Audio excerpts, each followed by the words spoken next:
ನೋಡಿ, ಒಂದು ಕಡೆ ನಾವು ಚೆಕ್ ಮಾಡಿಕೊಂಡಾಗ ಇಲ್ಲಿ ಏನಾಗಿದೆ, ಯಾವ ನದಿಯಿಂದ ಇಷ್ಟೊಂದು ದೊಡ್ಡ ಮಟ್ಟದಲ್ಲಿ ನೀರು ಬರ್ತಾ ಇರೋದಿಲ್ಲಿ, ಆ ನದಿಯ ಪ್ರವಾಹದ ತೀವ್ರತೆಗೆ ಸಿಕ್ಕಾಕೊಂಡಿರ್ತಕ್ಕಂಥ ಊರುಗಳೇನು, ಎಷ್ಟು ಡಿಸ್ಟೆನ್ಸ್ ಇದೆ ಅಲ್ಲಿ, ಯಾವ ಊರು ಮುಳುಗು ಹೋಯಿತು, ಅಲ್ಲಿಂದ ಎಷ್ಟು ದೂರದಲ್ಲಿ ಡೆಡ್ ಬಾಡಿಗಳು ಸಿಗ್ತಾ ಇದೆ ಅಂತ ನೋಡುವಂಥ ಟೈಮ್ ಇದು. ನೋಡಿ, ಇಲ್ಲಿ ಚೆಲಿಯಾರ್ ನದಿ ಅಂತ ಇದು, ಚೆಲಿಯಾರ್ ರಿವರ್. ಈ ಚೆಲಿಯಾರ್ ರಿವರ್ ಇದೆಯಲ್ಲ, ಈ ಚೆಲಿಯಾರ್ ರಿವರು ನಿಮಗೆ ಇಲ್ಲಿ ಹರ್ಕೊಂಡು ಬರುತ್ತೆ. ಇದು ಮೊದಲಿಗೆ ಈ ಒಂದು ನದಿಗೆ ಸಿಗೋದು ಇಲ್ಲಿ ಮುಡಪ್ಪಾಡು ಅಂತ ಒಂದು ಪ್ಲೇಸ್ ಸಿಗುತ್ತೆ. ಈ ನದಿಲಿ ಹರ್ಕೊಂಡು ಬರ್ತಿದ್ದಂತೆಯೇ ನಿಮ್ಗೆ ಇಲ್ಲಿಂದ ನೋಡಿ, ಈ ನದಿ ಇದು ಎರಡು ಬೆಟ್ಟಗಳಿವಿಲ್ಲಿ. ಬೆಟ್ಟಗಳು ಸಹಜವಾಗಿ ನಮ್ಗೆ ಗೊತ್ತಿರ್ತಕ್ಕಂಥದ್ದು ಏನು ಅಂದರೆ, ಈ ಬೆಟ್ಟಗಳ ಮೇಲೆ ನೀರು ಬಿದ್ದಾಗ ಅಥವಾ ನದಿಯ ಒಂದು ಉಗಮಸ್ಥಾನ ಅಂತ ನಾವು ಇಲ್ಲಿ ಭಾವಿಸೋಣ. ಈ ನೀರು ನದಿಯ ಉಗಮಸ್ಥಾನ ಎರಡೂ ಕಡೆ ಇಳಿಜಾರಿದೆ ನೋಡಿ, ಇಲ್ಲೊಂದು ಕಾಲುವೆ ನಿಮ್ಗೆ ಕ್ರಿಯೇಟ್ ಆಗ್ತಾ ಹೋಗುತ್ತಿದ್ದು. ಈ ಕಾಲುವೆ ಕ್ರಿಯೇಟ್ ಆಗುತ್ತಲ್ಲ ನಿಮಗೆ ಇಲ್ಲಿ, ಈ ಕಾಲುವೆ ಕ್ರಿಯೇಟ್ ಹಾಕ್ಕೊಂಡು ಇಲ್ಲಿಂದ ನಿಮಗೆ ಶುರುವಾಗುತ್ತೆ. ಇದು ಶುರುವಾದಾಗ ನಿಮ್ಗೆ ಏನಾಗುತ್ತೆ, ನೀವು ಒಂದು ಭಾಗದಲ್ಲಿ ನೀವು ಚೆಕ್ ಮಾಡಿಕೊಂಡಾಗ ಈ ಭಾಗದಲ್ಲಿರೋದೆಲ್ಲ ಮನೆಗಳು, ಈ ಭಾಗದಲ್ಲಿ ನಿಮಗೆ ಒಂದಷ್ಟು ಮನೆಗಳೆಲ್ಲ ನಿಮ್ಗೆ ಕಾಣಿಸಿಕ್ತವಲ್ವ ನೋಡಿ, ಇದೆಲ್ಲ ಆ ಪ್ಲೇಸ್ಗಳು.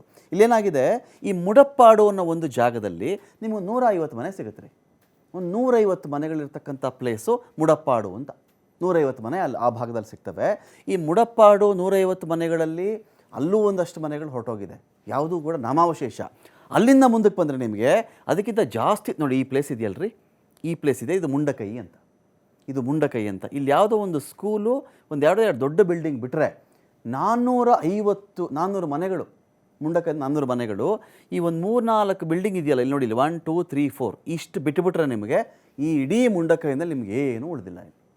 ಏನಂದ್ರೆ ಏನು ಉಳಿದಿಲ್ಲ ರೀ, ಪ್ರತಿಯೊಂದು ಕೊಚ್ಕೊಂಡು ಹೋಗಿಬಿಟ್ಟಿದೆ. ಇಲ್ಲಿ ನಾನು ಹೇಳಿದ್ನಲ್ಲ, ಅದು ಚೆಲಿಯಾರ್ ನದಿ ಮೊದಲಿಗೆ ಮುಡಪ್ಪಾಡೋಲಿ ಇದ್ದಂಥ ಸುಮಾರು 150 ಮನೆಗಳನ್ನು ಆಹುತಿ ತೊಗೊಂಡು ಬಂದುಬಿಟ್ಟಿದೆ, ಅದು ಕೊಚ್ಕೊಂಡು ಬಂದುಬಿಟ್ಟಿದೆ. ಅಲ್ಲಿಂದ ಬಂದಾದಮೇಲೆ ಈ ಕಡೆ ಮುಂಡಕೈ ಅಂತ ಹತ್ರ ಬಂದಾಗ ಇಲ್ಲಿ 400 ಮನೆಗಳಲ್ಲಿ 4 ಮನೆ ಉಳಿದಿದೆ. ಈ 4 ಮನೆ ಈ ಉಳ್ಕೊಳ್ತಲ್ಲ, ಇದಾದಮೇಲೆ ಕೆಲವರು ಯಾರೋ ಒಂದು 2-3 ಮನೇಲಿ ಇದ್ರಂತೆ, ಅವರೊಂದಷ್ಟು ರಕ್ಷಣೆ ಮಾಡ್ಕೊಂಡಿದ್ದಾರೆ ಇಲ್ಲಿ. ಅದು ಬಿಟ್ಟರೆ ನೆಕ್ಸ್ಟ್ ಏನಪ್ಪ ಅಂತ ನೋಡಿದಾಗ ಇದು ಹೀಗೇ ಮುಂದಕ್ಕೆ ಹೋಗುತ್ತೆ. ಸೂಚಿಪಾರ ವಾಟರ್ ಫಾಲ್ಸ್ ಅಂತ.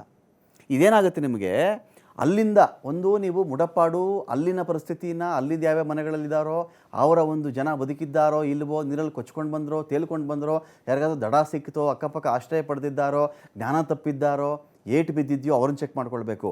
ನೆಕ್ಸ್ಟ್ ಬಂದರೆ ಸೂಚಿಪಾರ ಅಂತ ಒಂದು ವಾಟರ್ ಫಾಲ್ಸ್ ಸಿಕ್ಬಿಡುತ್ತೆ ನಿಮಗೆ. ಈ ವಾಟರ್ ಫಾಲ್ಸ್ ಸೂಚಿಪಾರ ಇದೆಯಲ್ಲ, ನಿಮಗೆ ಇದು ಅಲ್ಲಿಂದ ಮುಂದುವರ್ಕೊಂಡು ಬಂದು ಈ ವಾಟರ್ ಫಾಲ್ಸಲ್ಲಿ ಬಿದ್ದು ಹೋಗ್ಬಿಡ್ತಾರೆ ಅವರು. ಅಕಸ್ಮಾತ್ ಆ ನೀರು ಕೊಚ್ಕೊಂಡು ಬಂದಿದ್ರೆ ಸೂಚಿಪಾರ ಡಿಸ್ಟೆನ್ಸ್ ಎಷ್ಟು ಅಂತ ಹೇಳಿದ್ರೆ ನೋಡಿ, ಮುಂಡಕೈಯಿಂದ ಈ ಸೂಚಿಪಾರ ಆಗಿದೆಯಲ್ಲ ಡಿಸ್ಟೆನ್ಸು, ಇದು ಹೆಚ್ಚು ಕಡಿಮೆ ಒಂದು ನಿಮಗೆ 20 ಕಿಲೋಮೀಟರ್ ಆಗಿ ಟೋಟಲ್ ಆಗಿ. ಸೂಚಿಪಾರ ಇಂದ ಅಲ್ಲಿಂದ ಒಂದು 20 ಡೆಡ್ ಬಾಡಿಗಳನ್ನು ಅಲ್ಲಿಂದ ಒಂದು 10 ಕಿಲೋಮೀಟರ್ ದೂರದಲ್ಲಿ ಇಲ್ಲಿ ಪತ್ತೆ ಹಚ್ಚಿರೋದು ಅಂತ. ಇದು ಇಡೀ ನಮಗೆ ವಯನಾಡಿನ ದುರಂತ ಹೇಗೆ ನಡೆದಿದೆ ಅನ್ನೋದಕ್ಕೆ ಇದೊಂದು ಸಾಕ್ಷಿಯಾಗಿ ನಿಲ್ಲುತ್ತೆ. ಗೂಗಲ್ ಮ್ಯಾಪಲ್ಲಿ ನಾವು ನಿಮಗೆ ತೋರಿಸ್ತಾ ಇದ್ದೀವಿ. ಒಂದು ಕಡೆ ಚೆಲಿಯಾರ್ ನದಿ, ಅದು ಬಂದು ಮೊದಲಿಗೆ ನಿಮಗೆ ಮುಡಪ್ಪಾಡು, ಇದನ್ನು ಅಲ್ಲಿ ನುಂಗಿ ನೀರು ಕುಡ್ಕೊಂಡು ಅಲ್ಲಿಂದ ಆಚೆ ಬರುತ್ತೆ. ಆನಂತರ ಬಂದಾಗ ಮುಂಡಕೈಗೆ ಬರುತ್ತದು.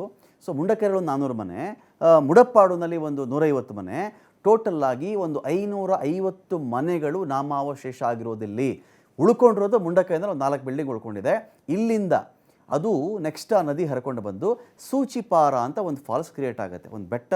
ಅದರಿಂದ ಮೇಲಿಂದ ಅದು ಧುಮ್ಗಕ್ಕೆ ಶುರುವಾಗುತ್ತಲ್ಲ, ಆ ಭಾಗದಲ್ಲಿ ಟೋಟಲಾಗಿ ಡಿಸ್ಟೆನ್ಸ್ ಬರೋದು ಒಂದು 30 ಕಿಲೋಮೀಟ್ರ್ ರೀ. ಒಂದು 30 ಕಿಲೋಮೀಟರ್ ಅಷ್ಟು ಡಿಸ್ಟೆನ್ಸ್ ಬರುತ್ತೆ ನಮಗಿಲ್ಲಿ. ಈ 30 ಕಿಲೋಮೀಟ್ರಲ್ಲಿ ಕೆಲವು ಡೆಡ್ ಬಾಡಿಗಳು ಸಿಕ್ಕಿದೆ. ಈಗ 98ಕ್ಕೆ ಆ ಒಂದು ಸಂಖ್ಯೆ ಇದೀಗ ಅದು ಮುಟ್ಟಿದೆ ಅಂತ ಹೇಳಿದ್ರೆ ನಿಮ್ಗೆ ಆಶ್ಚರ್ಯ ಆಗಿಬಿಡುತ್ತೆ. ಇನ್ನೂ ಕೂಡ ಅನೇಕರು ನಾಪತ್ತೆ ಅಂತ ಜನ ಹೇಳ್ತಾ ಇದ್ದಾರೆ. ಈ ಮನೆಗಳಲ್ಲಿ ಖಾಲಿ ಇದ್ದ ಮನೆಗಳೆಷ್ಟು, ವಾಸ ಇದ್ದ ಮನೆಗಳೆಷ್ಟು, ಯಾರ್ಯಾರು ಇದ್ದರು, ಏನು ಎತ್ತ, ಈ ಕಥೆಗಳಿದೆಯಲ್ಲ, ಈ ಕಥೆ ಇನ್ನೂ ಕೂಡ ಒಂದು ಇಂಟ್ರೆಸ್ಟಿಂಗ್ ಇಲ್ಲಿ ಕಥೆಗಳಿವೆಲ್ಲವೂ ಕೂಡ. ಅಂದರೆ ಈಗ ಅವರ ಬದುಕಿದೆಯಲ್ಲ, ನಾವೆಲ್ಲ ಬದುಕಿದ್ವಿ ಅಂತ ಹೇಳ್ಕೊಳಕ್ಕೆ ಒಂದು ಸಾಕ್ಷಿ ಇಲ್ಲ ರೀ. ಈಗ ಅವತ್ತಿಗೆ ನಾವು ಬದುಕಿದ್ವಿ, ಇಲ್ಲಿ ನಾವಿಲ್ಲಿ ಜೀವನ ಮಾಡಿದ್ದೀವಿ, ಇಲ್ಲಿ ಶಾಲೆ ಕಲ್ತಿದ್ದೀವಿ, ಇಲ್ಲಿ ದೇವಸ್ಥಾನಕ್ಕೆ ಹೋಗಿದ್ವಿ, ಚರ್ಚ್ಗೆ ಹೋಗಿದ್ವಿ, ಇಲ್ಲಿ ಊಟ ಮಾಡಿದ್ವಿ, ನಾವು ನಮ್ದು ಇಲ್ಲಿ ಹೊಲ ಇತ್ತು, ಜಮೀನಿತ್ತು, ಕೂಲಿ ಮಾಡಿದ್ದೀವಿ, ಇದು ಹೇಳ್ಕೊಳ್ಳೋಕ್ಕೂ ಕೂಡ ಆ ಒಂದು ಜಾಗದಲ್ಲಿ ಒಂದು ಕುರುಹು ಇಲ್ಲದಂತ ಆಗ್ಬಿಟ್ಟಿದೆ.